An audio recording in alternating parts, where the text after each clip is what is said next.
Hello everyone. So today I'm back once again after a very long time to be honest, and now I'm going to be covering neural networks and deep learning whilst learning myself. So just to be clear, I have experience with neural networks and deep learning. I've done a couple of courses, and this book, this web book, is one of the most recommended books. Be it Three Blue One Brown or many other blog posts, all of them recommend this book. This is by Michael Nielsen. So in this tutorial and learning session, I'm going to be going through this book, trying to understand everything, hopefully, and also give some intuition for everything, which I feel would help you guys as well. So, just to start out, what this book is about. Uh, so I let's just go to the crux of the book. So using neural networks to recognize handwritten digits. So this is the classic Hello World program for neural networks. If you've ever worked with any programming language, you might recall that the first program that you run or any tutorial covers is generally something like Hello World, but in neural networks it's not as simple. So even the simplest program in which people generally start off with in neural nets is to recognize handwritten digits, and this is a very classic problem, and it is still a research problem. People are still building models to enhance the results and sort of lower the losses or the inaccuracies in their models. So the human visual system is one of the wonders of the world. Consider the following sequence. Most people effortlessly recognize those digits as 504192. That ease is deceptive. In each hemisphere of our brain, humans have a primary visual cortex, also known as V1, containing 140 million neurons with tens of billions of connections between them. And yet, human visions involve not just V1 but an entire series of visual cortices, V1 to V5, doing progressively more complex image processing. We carry in our heads a supercomputer tuned by evolution over hundreds of millions of years and superbly adapted to understand the visual world. Recognizing handwritten digits isn't easy. Rather, we humans are stupendously, astoundingly good at making sense of what our eyes shows us. Yep, but nearly all the work is done unconsciously, and so we don't usually appreciate how tough a problem our visual system solves. Yeah. So if you have no background with neural networks, you might think, what the hell do I even do? How do I get a computer to even think that this is a 5 or this is a 0? Do I hard code this? Do I use some loop? What do I do? So this was my first guess as well. I had no clue how the computer is going to learn this, but as I read more and more, these tricks and these techniques are so beautifully crafted that you will fall in love with them. So the difficulty of visual pattern recognition becomes apparent if you attempt to write a computer program to recognize digits. Yep. So simple intuition is a 9 has a loop at the top and a vertical stroke, but this is not so easy to be expressed algorithmically. So it's you don't really know what how would you tell a computer that look for a loop or look for a vertical stroke and look for a loop where the vertical stroke starts and so on, because there can be many possible configurations. Yeah. So when you try to make such rules precise, you quickly get lost in a morass of exceptions and caveats and special cases. Yeah, it seems hopeless. So neural networks approach the problems in a different way. The idea is to take a large number of handwritten digits known as training examples and then develop a system which can learn from those training examples. In other words, the neural networks uses the examples to automatically infer rules for recognizing handwritten digits. Furthermore, by increasing the number of training examples, the network can learn more about handwriting and so improve its accuracy. So while I've shown just 100 training digits above, perhaps we could build a better handwriting recognizer by using thousands or even millions or billions of training examples. So in this, essentially what we are trying to do is removing the algorithmic part.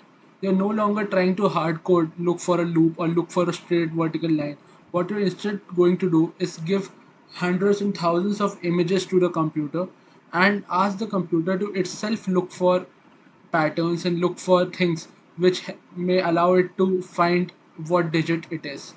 So you might give a computer 10,000 digits and it might start finding patterns on its own.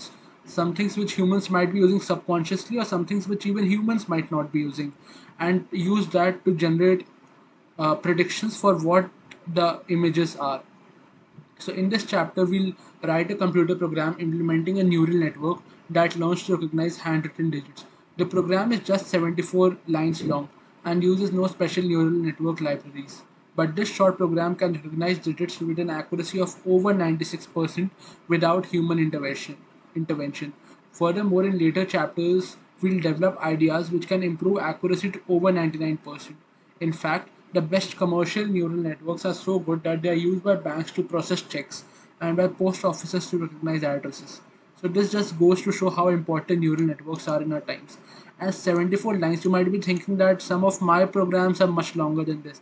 And you are right, many programs that we write are much longer than 74 lines, but are nowhere as near as don't do like such an uh, awesome task or such a cool job such as recognizing digits. So we're focusing on handwriting recognition because it's an excellent prototype problem for learning about neural networks in general. As a prototype, it hits a sweet spot. What is wrong with me? It's challenging. It's no small feat to recognize handwritten digits, but it's not so difficult as to require an extremely complicated solution or tremendous computational power.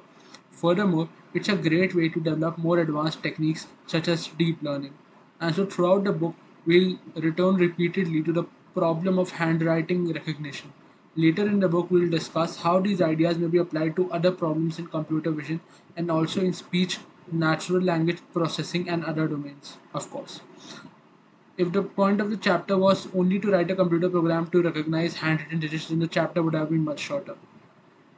The slider location just gives an idea of how long this chapter is going to be.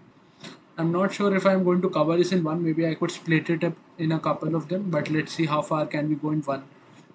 But along the way, we'll develop many key ideas about neural networks, including two important types of artificial neurons, the perceptron and the sigmoid neuron, and the standard learning algorithm for neural networks known as stochastic gradient descent.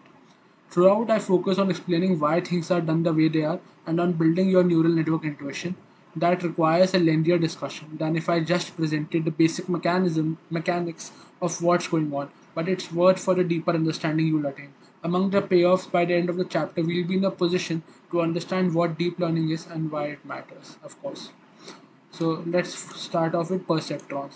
So what is a neural network? To get started, I'll explain a type of artificial neuron called a perceptron. Perceptrons were developed in the 1950s and 60s. Damn, those are quite old and are being used till date by the scientist Frank Rosenblatt, inspired by earlier works by Warren McCullough and Walter Pitts. Today, it's more common to use other models of artificial neurons. In this book and in much modern works on neural networks, the main neuron model used is called the sigmoid neuron. Okay, we'll get to sigmoid neurons shortly, but to understand why sigmoid neurons are defined the way they are, it's worth taking the time to first understand perceptrons. So, how do perceptrons work? A perceptron takes several inputs and produces a single binary output. Makes sense. So, in the example shown, the perceptron has three inputs x1, x2, and x3. In general, it would have been more or fewer inputs. It could have more or fewer inputs.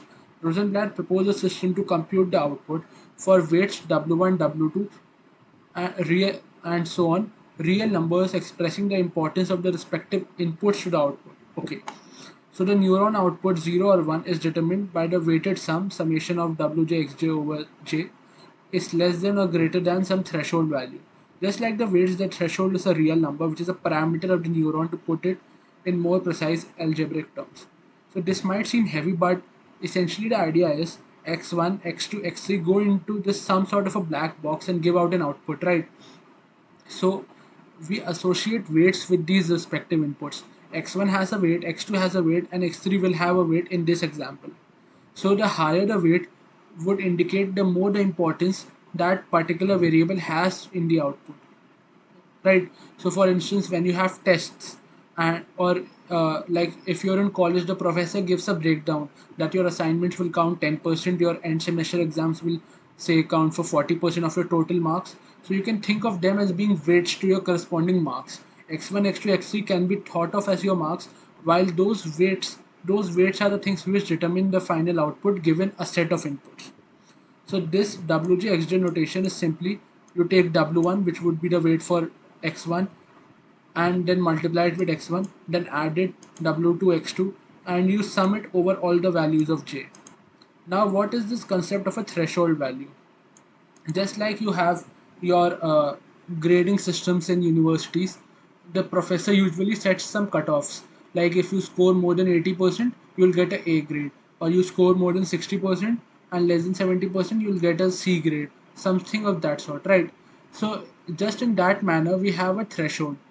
If the value, so in short, the output predicts something, right? So the output is usually, if you are considering a single binary output, in this case would be a 0 or a 1, but this weighted sum will not necessarily be a 0 or a 1, so you have to somehow convert that weighted sum into a binary output.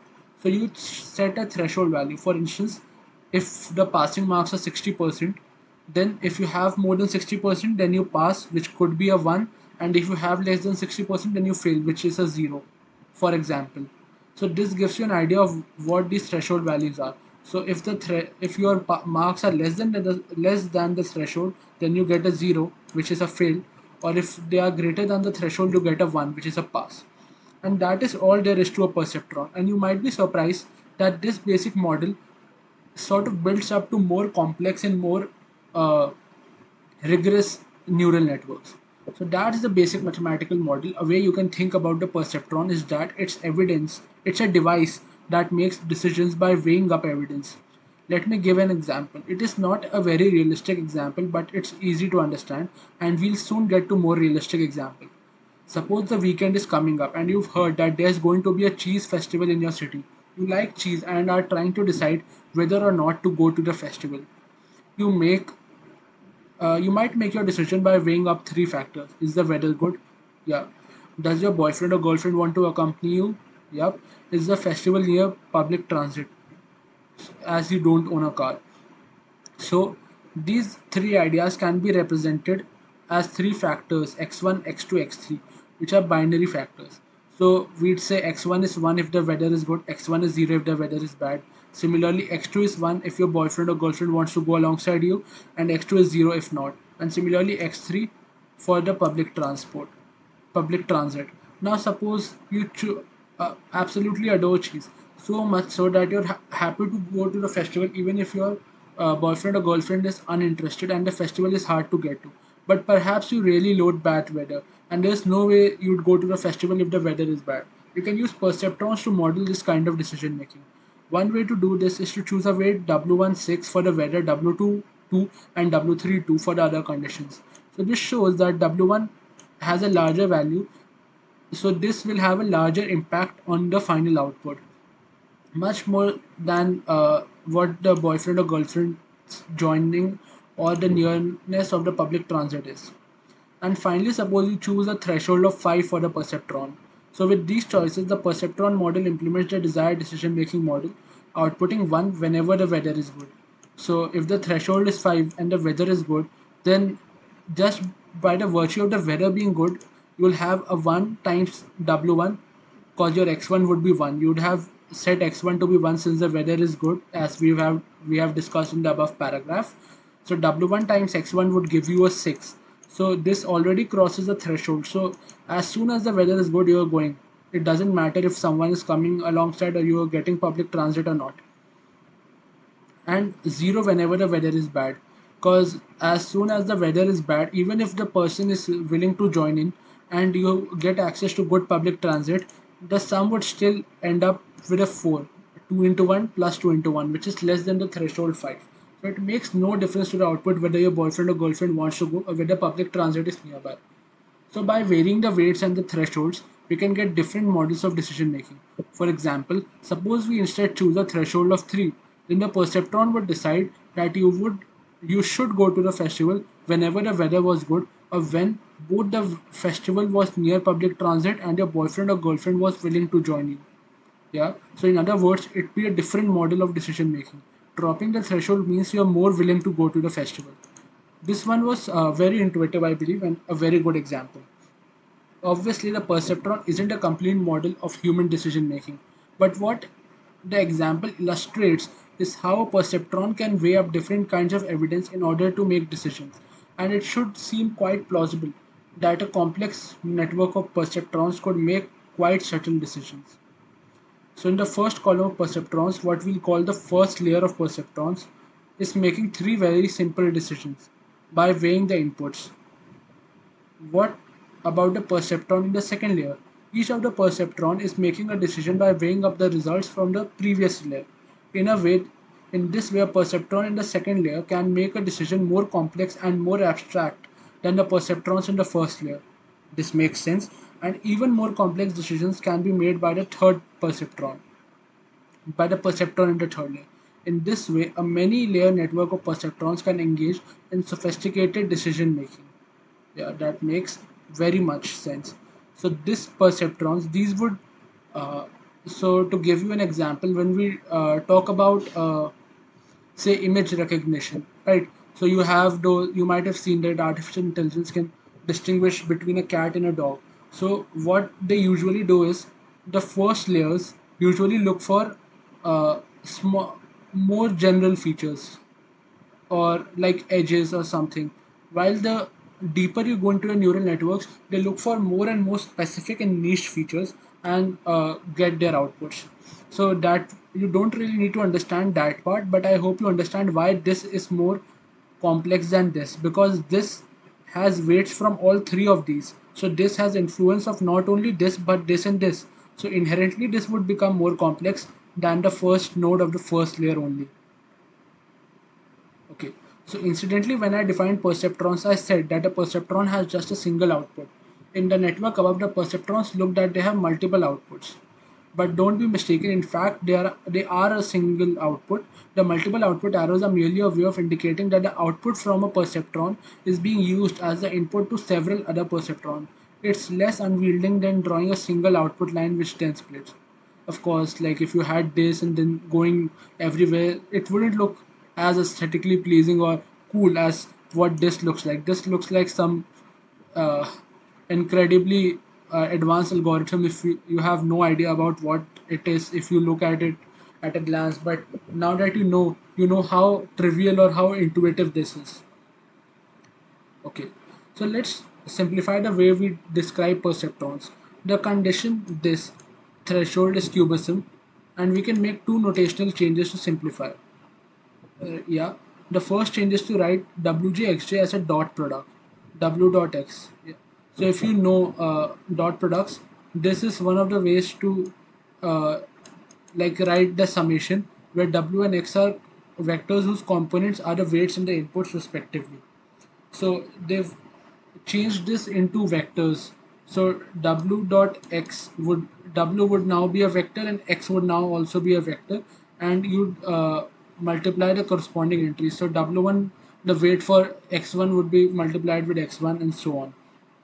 The second change is to move the threshold to the outside of the inequality and to replace it by what's known as a bias.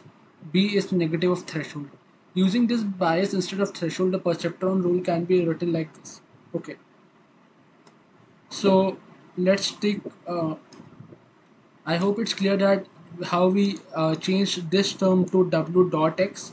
If you're not really clear, then I'd highly recommend going to YouTube and searching for dot product. And one of the best videos is by 3 Blue 1 Brown, the man himself. So now let's remember what we had. So we had that if w dot x is greater than some threshold, then output of 1, right? So let's take that threshold to be uh, let's take that to be just to be a threshold t for now. So w dot x is great. If it is greater than t, then the output is 0. So if w dot x minus t is greater than 0, then you output a 1, right? So instead of the minus t, you change the threshold to be the negative of the bias, or the bias to be the negative of the threshold. So since our threshold was a negative t, negative times negative makes it a positive. And if this feels complex, I'd highly recommend just pausing the video and trying this on your own. I might have not done a very good job explaining it, but this is very intuitive and very easy to grasp once you've just like taken a notebook and written it out. You can think of bias as a measure of how easy it is to get the perceptron to output a 0 or a 1, as the bias is the term which is going to scale it, or to put in biological terms, the bias is a measure of how easy it is to get the perceptron to fire. For a perceptron with a really big bias, it's extremely easy for a perceptron to output a 1. But if the bias is very negative, then it's difficult for the perceptron to output a 1. Yep. Obviously, introducing the bias is only a small change in how we describe perceptrons, but we'll see later that it leads to further notational simplification. Because of this, in the remainder of the book, we won't use a threshold, we'll always use a bias. So, this perceptron firing can be sort of thought of as neurons firing up in your brain. They only fire up when they get some sort of signal to fire, right? And the signal, for instance, they might have some threshold values themselves. Like if the pain is, for instance, wind always keeps, if you're in, say, a light breeze, you sense, you do not sense pain, right? But if you're in some very, like, I think this is not a very good example, but just to give you an idea, suppose if the wind is blowing very lightly, you won't get the sensation of pain. You might get the sensation of pleasantness. So the pain neurons aren't firing. This might not be biologically correct. I'm just trying to give an example. While if you're in very heavy winds, your body starts aching to keep up against the uh, wind and not to be blown away with it. So that is one way to think about it. So I've described perceptrons as a weighing evidence to make decisions. Another way perceptrons can be used is to compute the elementary logical functions we usually think of as underlying computation. Functions such as AND, OR, and NAND. Okay. For example, suppose we have a perceptron with two inputs, each with weight -2 and an overall bias of 3. Here's our perceptron. Okay. So if you have the input 0, 0, then this -2 times 0 gives you a 0, -2 times 0 gives you a 0, and then you add 3. And since 3 is positive, this produces an output 1, because we had defined that if it is greater than 0, then we'll get output 1. So star is the symbol to make the multiplications explicit. Similar calculations show that 0, 1 and 1, 0 produce output 1, but the 1, 1 input produces output -1, which is negative. So this seems to be implementing the NAND gate, right? If you're familiar with the NAND gate, I'll just look up the truth table for the NAND gate, and this will make much more sense all of a sudden. Yeah. So um, yeah. So this is the NAND gate. So if you have 0 and 0, you get a 1. You have a 0, you have a 0, you got the output 3, which is greater than 0, so the output is 1. Similarly, when you have 0 1 and 1 0, you get a 1, while when both the inputs are 1 1, the output is 0. So NAND, which is not AND gate, this is logically this perceptron model is logically implementing it. The NAND example shows that we can use perceptrons to compute simple logical functions. In fact, we can use networks of perceptron to compute any logical function at all. The reason is that NAND gate is universal for computation, that is, we can build up to any computation out of NAND gates. Okay, so NAND gates are also known as universal gates for this very reason. And since you have seen that we can build a NAND gate, then we can build combination of NAND gates. And if by that logic and extension of the universality concept, you can build any logical function. For example, we can use NAND gates to build a circuit which adds two bits x1 and x2, because it only requires the bitwise sum, as well as carry bits which are set to 1 when both x1 and x2 are 1. That is, the carry bit is just the bitwise product of x1 and x2. So this is what you know as an adder, and I'm not going to go into detail, but you get the idea. You can implement this using NAND gates as well as perceptrons. To get an equivalent network, we replace each weight with -2 and the overall bias of 3. So here's the resulting network. And this looks very similar to this, and this in fact works exactly same. So each perceptron here is working as a NAND gate. One notable aspect of this network of perceptrons is that the output from the leftmost perceptron, so leftmost, this one, is twice as input of the bottommost perceptron. Is used twice as input, sorry, to the bottommost perceptron. When I defined the perceptron model, I didn't say whether this kind of double output to the same place was allowed.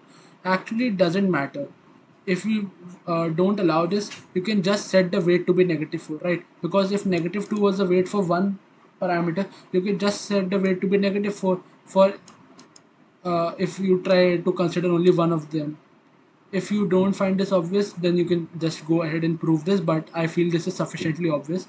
A -4 would do the same thing. So up to now I've been drawing x1 and x2 as variables, but in fact it's conventional to draw them as an extra layer of perceptrons, which is the input layer, to encode the inputs. So this notation for input perceptrons in which we have an output but no inputs. Eh, did I go wrong somewhere? This notation for input perceptrons in which we have an output but no inputs is a shorthand. Yep.